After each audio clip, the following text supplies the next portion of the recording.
Halo teman-teman, kali ini saya akan membahas drama Jirisan. Pembahasan kali ini merupakan kelanjutan dari pembahasan yang kemarin.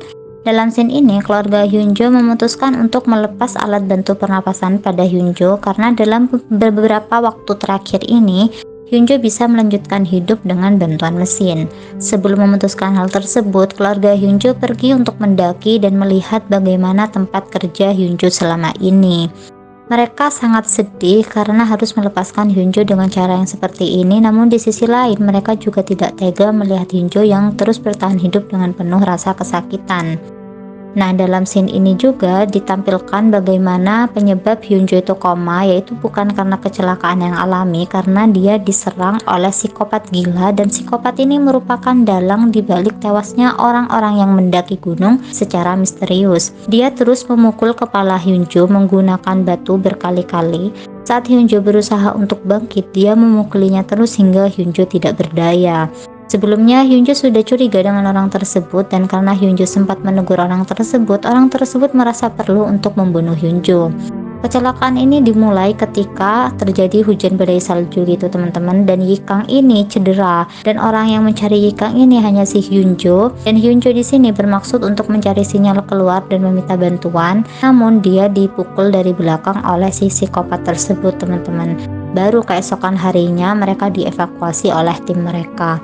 Dan scene ini adalah scene ketika si Yikang pertama kali melihat Hyunjo sebagai roh. Jadi selama ini Yikang itu hanya mendengar dari orang-orang terdekatnya kalau misalnya Hyunjo itu menjadi roh gitu. Nah, di sini Yikang itu sangat sedih melihat keadaan Hyunjo. Dia bertanya-tanya kenapa Hyunjo terlihat begitu menyedihkan. Dia bahkan tidak dapat keluar dari hutan tersebut, dan dia sendirian di hutan sana dengan penampilan yang berlumuran darah gitu. Pokoknya Hyunjo ini terlihat sangat menyedihkan teman-teman.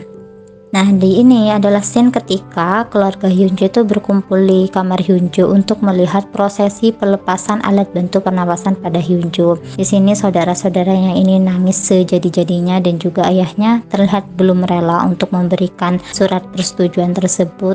Ibunya juga, pokoknya ini part paling nyesek banget ketika mereka harus melihat bagaimana orang yang mereka sayangi meninggal di hadapan mereka gitu.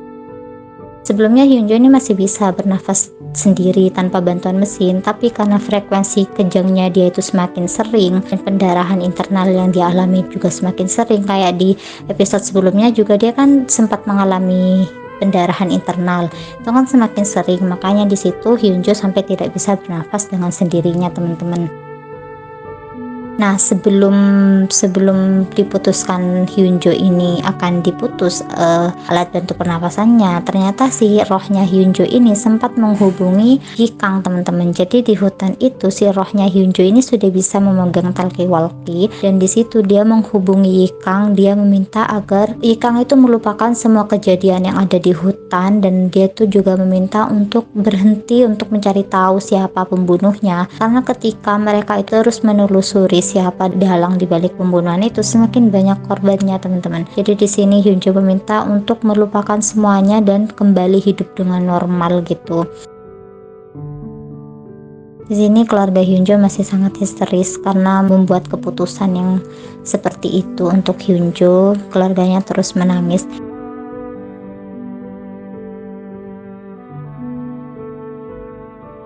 Dan di sisi lain, selain Hyunjo ini sudah menggunakan alat bantu pernapasan dan dia tidak dapat bernapas dengan sendiri, alasan keluarganya itu juga karena ini teman-teman. Jadi beberapa kali Hyunjo itu mengalami pendarahan internal, yang di sini dokter itu sudah melakukan tes berkali-kali dan itu tidak ditemukan penyebabnya apa. Jadi pihak medis itu juga bingung bagaimana harus mengobati Hyunjo gitu, dan kalau sudah terjadi kayak gitu, Hyunjo ini terlihat sangat menyedihkan gitu teman-teman. Dan setelah kejadian itu, kejadian pendarahan internal dan kejang-kejang, dari situlah Hyunjo ini tidak dapat bernafas sendirinya. Jadi dia bernafas dengan bantuan mesin gitu teman-teman. Nah, setelah mendapatkan pesan dari Hyunjo, Yikang ini langsung menuju ke hutan untuk menemui rohnya Hyunjo lagi. Dan begitu sampai di hutan, benar saja teman-teman, dia melihat dengan mata kepala dia sendiri bagaimana roh Hyunjo ini hilang di hadapan dia. Setelah dari hutan, Yikang ini berinisiatif untuk melihat Yunjo di rumah sakit. Jadi dari hutan dia tuh langsung bergegas menuju ke rumah sakit, dan ketika sampai di depan kamar Hyunjo, dia tuh menangis sejadi-jadinya karena Hyunjo itu sudah tidak ada di dalam ruangannya. Oke teman-teman, mungkin segitu dulu dari aku. Terima kasih banyak. Bye bye.